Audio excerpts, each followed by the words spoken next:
जब आप बच्चे को ब्रेस्ट फीड करवाते हैं तो आपकी खुद की डाइट जो होती है वो बहुत ज़्यादा ज़रूरी होती है, क्योंकि जैसा आप खाते हैं उसी हिसाब से फीड बनता है और वो बच्चे को जाता है।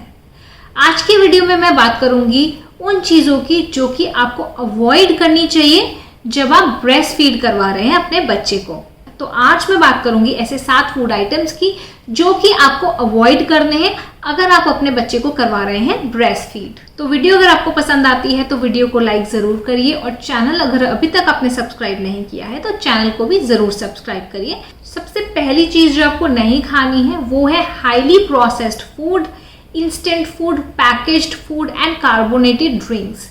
ये सारी चीज़ें जो होती है ना, कैलोरीज में बहुत ज़्यादा होती हैं और न्यूट्रिशन इनमें होता नहीं है।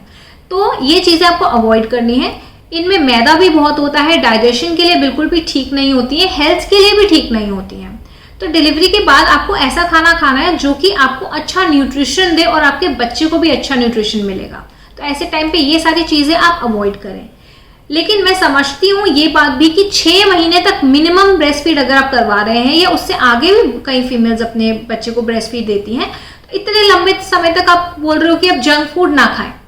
तो आप कभी कभी खा सकते हैं, लेकिन पहले 40 दिन तो आपको बिल्कुल भी नहीं खाना है। 40 दिन से 2 महीने तक आपको ये चीज़ अवॉइड करनी है। और बाद में कभी आप कहीं जा रहे हैं तो आपने कुछ खा लिया तो आप ले लीजिए, लेकिन इसको ना अपने खाने में आप डेली की प्रैक्टिस नहीं बनाएं। कई लोगों को आदत होती है कि रोज हमने बाहर का खाना ही है, हर हफ्ते हमने बाहर का कुछ खाना ही है, तो वो चीज़ आप अवॉइड करें। ज़्यादातर ये चीज़ें जो है आपको अपने खाने में शामिल नहीं होने देनी है। तो सेकंड फूड आइटम है वो है कैफीन। कैफीन जो होता है ना, ये आपको ध्यान रखना है कि कई चीज़ों में होता है। तो कैफीन का जब हम नाम सुनते हैं तो हमारे दिमाग में आता है चाय और कॉफ़ी, लेकिन कैफीन चॉकलेट्स में भी होता है। अगर आप कोई स्मूदी खा रहे हैं चॉकलेट वाली बाहर से, उसमें भी कैफीन होगा। तो कैफीन ओवरऑल उसका जो इनटेक है वो आपको लिमिटेड रखना है। अगर आप चाय कॉफ़ी स्पेशली, क्योंकि रोज़ाना टाइम पे हम यही लेते हैं, अगर आप कंप्लीटली छोड़ सकते हैं तो बहुत ही अच्छी बात है। लेकिन अगर आप नहीं छोड़ पा रहे हैं, आपको इसकी बहुत आदत है, तो ऐसे में दिन में छोटे छोटे 1 से 2 कप आप ले सकते हैं, ज़्यादा आप ना लें। ज़्यादा कैफीन अगर आपकी डाइट में जाता है तो इससे बच्चे पर इम्पैक्ट आएगा, बच्चे की स्लीप में इम्पैक्ट आएगा, बच्चा इरिटेट रहेगा, बच्चा क्रैंकी होगा। तो ऐसी चीज़ें जो है आप ऑब्वियसली चाहेंगे कि बच्चे के साथ ना हो, तो इसलिए अपने कैफीन का जो इनटेक है वो आप लिमिटेड रखिए। इसके बाद थर्ड चीज़ जो आपको नहीं लेनी है ब्रेस्ट फीडिंग के दौरान वो है अल्कोहल एंड सिगरेट। दोनों ही आपके बच्चे की हेल्थ पे बुरा प्रभाव डाल सकते हैं, इसलिए ये जो है आपको बिल्कुल अवॉइड करना है जब आप ब्रेस्ट फीड करवा रहे हैं। अब आ जाते हैं 4th फूड आइटम पे, जो कि है स्पाइसी फूड। स्पाइसी फूड आपको अवॉइड करना चाहिए।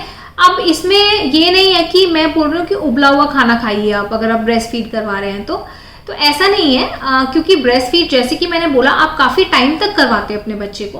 तो यहाँ पे ये नहीं है कि बिल्कुल मसाला आपने खाना ही नहीं है। घर के खानों में मसाला डलता है तो थोड़ा बहुत आप मसाला खाइए। यहाँ पे स्पाइसी फूड का मतलब मैं ये बोल रही हूँ जिसमें काफ़ी ज़्यादा तीखी मिर्ची, तेल के तड़के लगे हुए हैं, ऐसा खाना जो खा के जलन कर दे, वैसा स्पाइसी फूड आपको नहीं खाना है। कई लोगों के घर में बहुत ज़्यादा तीखे मसालों वाला खाना बनता है, तो अगर आप दिन में 3 बार ये खा रहे हैं, 4 बार ऐसे मसाले वाले खाने खा रहे हैं, तो डिलीवरी के बाद आपको एसिडिटी की प्रॉब्लम हो सकती है। वैसे आपको डाइजेस्टिव इश्यूज भी आ सकते हैं और बच्चे को भी इससे प्रॉब्लम हो सकती है। तो इसीलिए आप ये एक्सेस स्पाइसी फूड जो है वो अवॉइड करिए। इसके बाद 5th फूड आइटम जो आपको अवॉइड करना चाहिए वो खाने की चीज़ें हैं जिनसे आपको एलर्जी है या फिर आपके पार्टनर को एलर्जी है, क्योंकि हाई चांस है अगर घर में किसी को एलर्जी है किसी खाने से तो वो बच्चे में भी आ सकती है।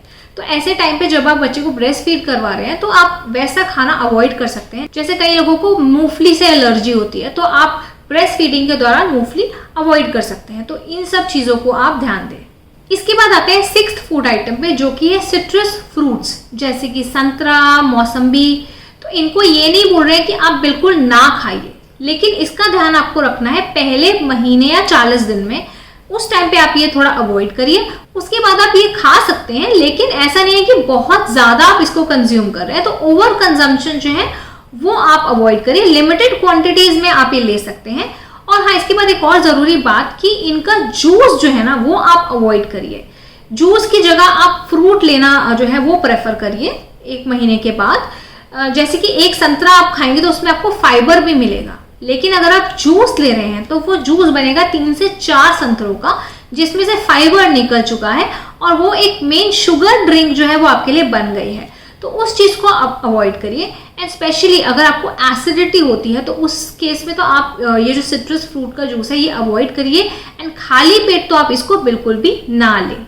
इसके बाद आ जाते हैं 7th फूड आइटम पे, जो कि ऐसा खाना है जिससे कि आपको गैस होने के चांसेस रहते हैं।